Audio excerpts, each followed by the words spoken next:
Hello, you guys. Welcome back to Kendall's Voice. Please make sure you like, share, and subscribe in order for me to continue to make more content for you guys. Today, we will be talking about when CPS was called on me. Yes, CPS was called on me in Oklahoma in regards to Kendall. And also, today we will be talking about finding daycare in Texas. Is it hard? Is it easy? Is it a lot of resources? Since Texas is a big state, I will just explain my experience with it. So first off, CPS. So like I told you guys in a previous video, Kendall was low in weight. So he's been small since he was born. He's small right now to this day. At the time, Ken was 4. And his doctor recommended me to put a little bit of peanut butter in his oatmeal so it'll help him gain weight. So I gave him oatmeal one morning. As I stated in the previous video, he had an allergic reaction. I rushed him to the hospital. Now, when we went to the hospital, the nurse was asking me like a lot of questions as if he doesn't eat or he's not properly being taken care of. And I was just answering her questions, but I was being blunt and I was being rude because I'm like, why are you asking me this? We're here for allergic reaction. Not because he's malnutrient or anything like that, which outside looking in, I can understand because him being the age that he was, why is he that small? And it has been cases where kids have been malnutrition because the parent wasn't taking proper care of the child. So I understood a little bit of her standpoint. However, looking at his history, because Kendall was sick as a child often, quite often. So we had a lot of ER visits. We had a lot of hospital visits. We had a lot of primary care visits because he was typically sick. He gets sick at the drop of a dime. So he was always sick. So if she would have just did a little bit more research, to me, I felt like because I was Black and I was in a town predominantly white, she prejudged us and prejudged the situation and didn't do her research like she should have. And she would have known that he has always been below weight. He has always been sick in some shape, form, or fashion. So she came in the room and I was like, well, I don't have the discharge paperwork already. They gave him the Benadryl, told me what he was allergic to. The hive started going away. He was breathing regularly. So I was like, why is taking them so long to get back in her? So she came in there and she was like, I recommend you guys to stay in the hospital for a day or two. I said, well, what are we staying for? What's the reason for us staying? And she was like, oh, just to make sure Kendall's good, just to make sure he's going to eat after the allergic reaction. So I was thinking to myself, I said, you can't make me stay. She was like, you're going to stay. I said, I'm not staying because there's no reason, no medical reason for me to stay. You want to make sure Kendall eats. We're going to go home, and if you want to follow up and see if he's eating regularly after this, then that's totally fine. I said, but I don't see a reason for us to stay. So I end up leaving the hospital. I left. She didn't give me the discharge paperwork. Oh well. I had ended up leaving because I felt like at the time she was moving kind of weird. So I didn't think that she would actually call, report CPS. However, probably like 5 to 7 days later, it was a week, was it Friday or Saturday? I think we had a 4-day in the military. So it probably was Thursday or Friday. So get a knock at the door. It was a lady. And I was like, hey, how you doing? At first I thought she was selling something. And she was like, oh, yes, I just came to do a home visit with you. And I was like, a home visit? A home visit for what? She was like, we got a report of a child being neglected, and we would just like to go ahead and look at the home, make sure it's food in the refrigerator, look at his room. And I was like, okay. So while she's doing her research and looking in the refrigerator and looking in his room, I was thinking to myself, who would call CPS and why is CPS being called? What's the point of this? So I was like, who calls CPS? And she was like, well, we're not authorized to say. So she was looking at everything. And then in the midst of her like finishing up and writing the paperwork, she was like, well, I don't even know why we was called out. And I was like, I don't know why either. And she was like, well, when she gave the report, so when she said she, it dinged in my head. Okay, so the nurse at the hospital went ahead and did a CPS report out on me because I did not stay and she felt like Ken wasn't eating. I was like, okay, whatever. So she was like, I'm going to go ahead and close this report today. I don't see anything. Your lights is on, food is in. And at that time, being the only child, you're going to have everything. So of course, the house was clean and things like that. And her coming unannounced really showed her it really was no reason for her to come out. And she asked me like general questions about Ken, and I filled her in. So that's my CPS story, you guys. I understand why she did it, but then I didn't understand because I felt like you should have did your research. Maybe ask me questions, because she didn't ask me any questions about his diagnosis or anything like that. She was just looking weird at me. And then at that time, Ken hate going to the doctor. He's been to the doctor so much and had so much things done. He literally, once we stepped footed in the doctor's office, he was fall out and start crying. So her coming in there to touch him and do things like that, he was crying. He didn't want to be touched. He don't like the doctors. His experience with doctors is not well. So that is going to be his outcome, his reaction to stuff. But that's my CPS story, and I always wanted to go back to the hospital and say something to her, but when things just die down and things pass by, you just let it go. But at the time, it made me feel some type of way. It made me feel like, okay, really? But yes. So moving forward, daycare in Texas, me finding daycare. Daycare in Texas has been one of the most challenging tasks I had to date. In Oklahoma, since everything was so small and the school grading was like excellent, it was like an 8 out of a 10 for most of their schools and daycares. Miss Kenya in Oklahoma, she had a daycare to where she had special needs kids and she had regular kids. And she treated everyone the same, and she pushed the ones who had special needs to thrive and do as the other ones. And she really worked with those kids. She really worked with those kids, and she really was attentive to those who needed extra care.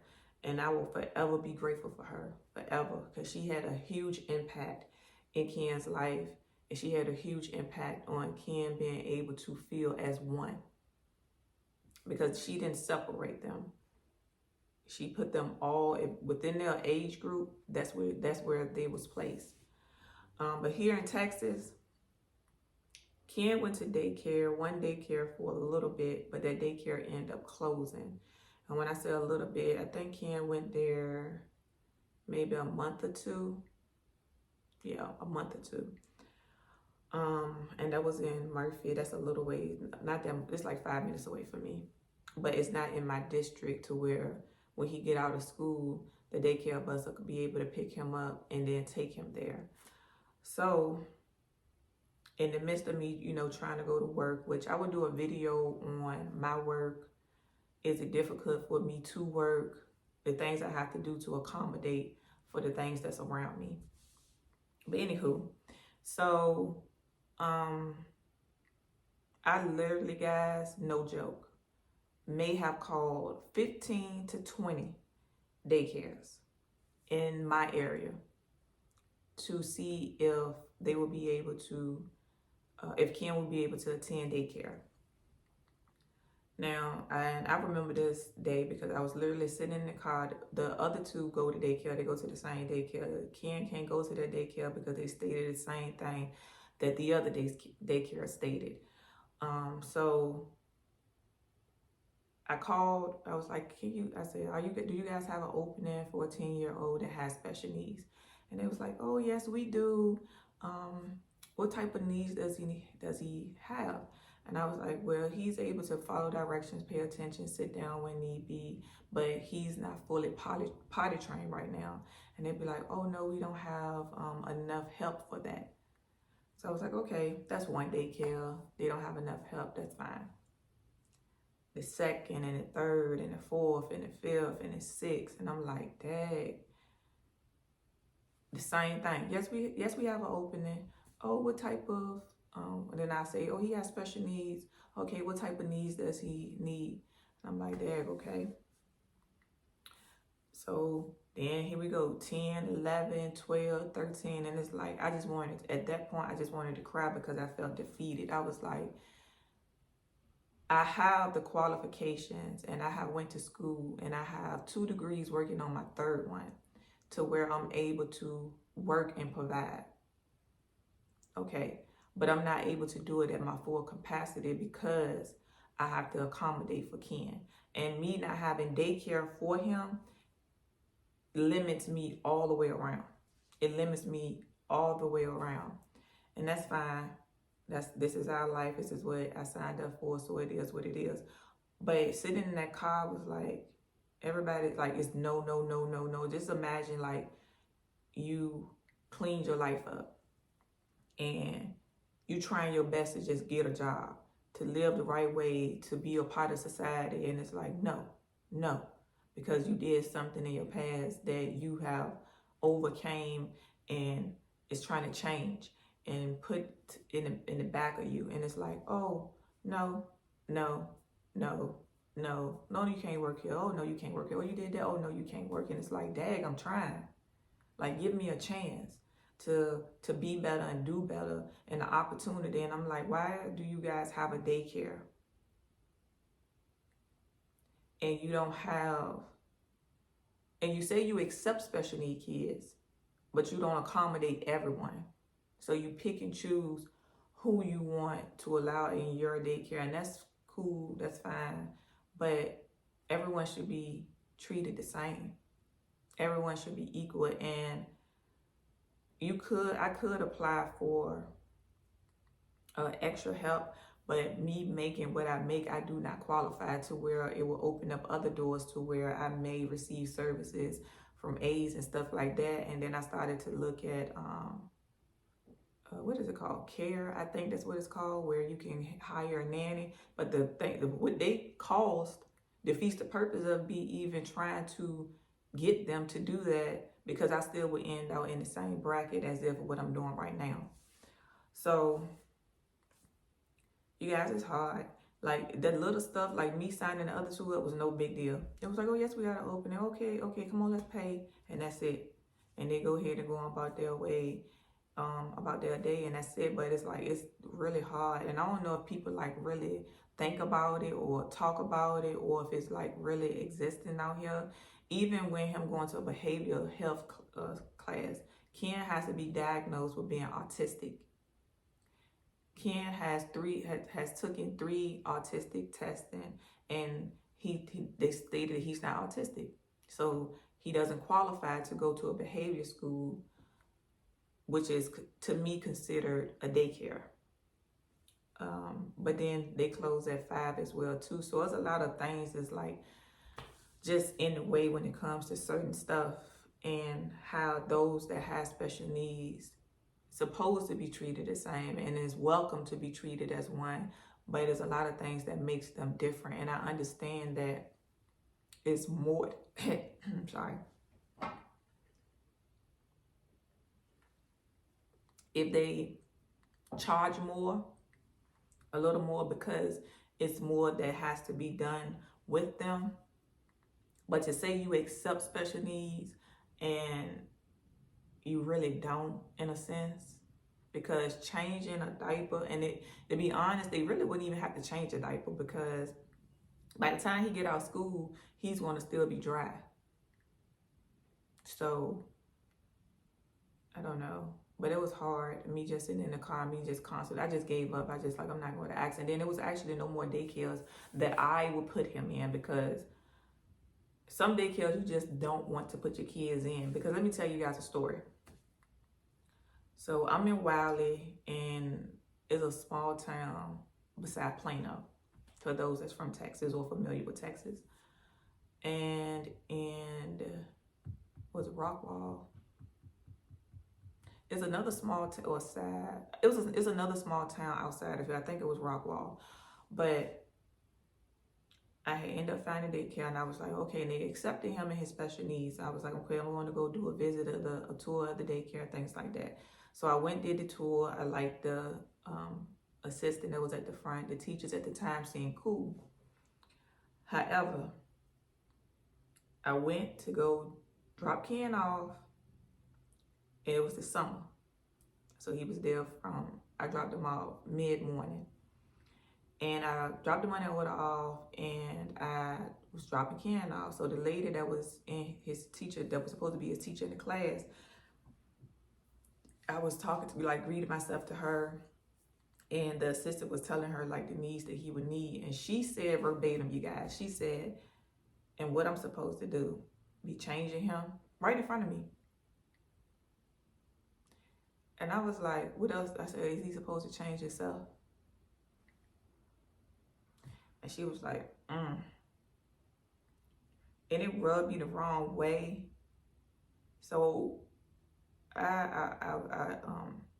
the assistant had went and grabbed Ken and was like, okay, we're going to eat breakfast now, because I bought his breakfast with him. And she sat him down.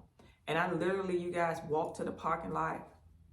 I sat in the car, but I couldn't shake that feeling. I couldn't shake what she said. And when she said and how she said it, it took me back. So I was like, I couldn't respond as quick as I normally would, because I was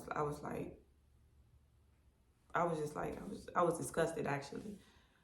So, but I sat in the parking lot, and I was like, nah, I'm not leaving him. I can't leave him because I don't trust her. I cannot. So I went back in. I told her, I was like, no, thank you. I don't want Ken to be here. You're nice, but I really don't like your teacher. Her response and how she said it. And she was like, what did she say? And I told her what she said.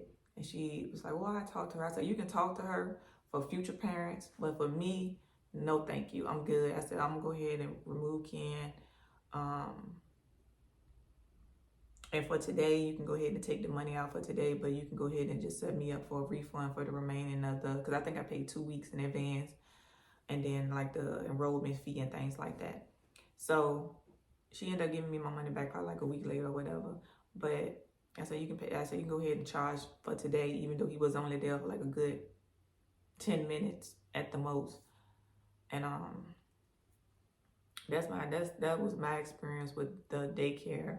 And that's what made me think, like, even though I'm in an area that's nice, you still have to be cautious of people, because where you live doesn't dictate your personality and how you handle other people and the way that you think of others. Because God forbid, yes, your child may be normal. Yes, your child may not have any issues, but God forbid your child get in a car accident and they have to deal with the same thing the Ken's dealing with. Is you going to love your child less?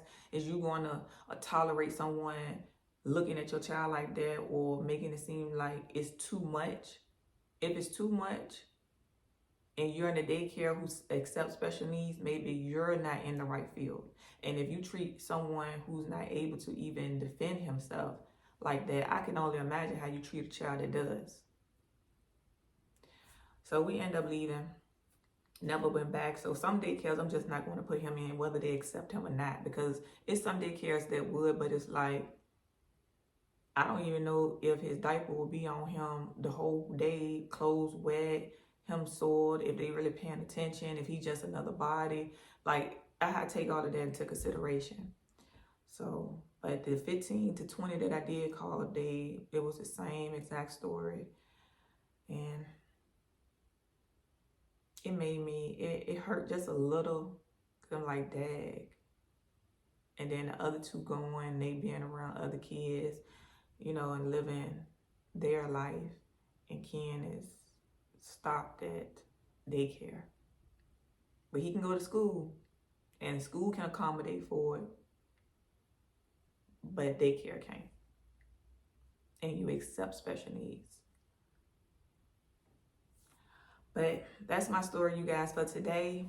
We will talk about, I don't know what we're going to talk about tomorrow, But it's a lot that I want to get out here, and a lot that I want to say, and a lot that has happened to where it opened not on. I hope that it doesn't just only open my eyes, but it opens other eyes as well.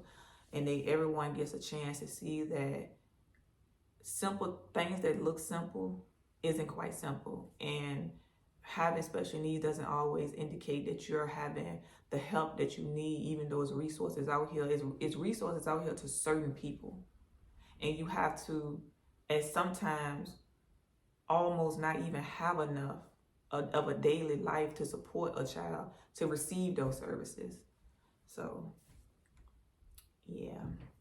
But thank you guys for joining in. Thank you guys for listening, coming along on me and Kendall's journey. Please make sure you like, share, and subscribe, and I will continue to make content for you guys and share our life with you.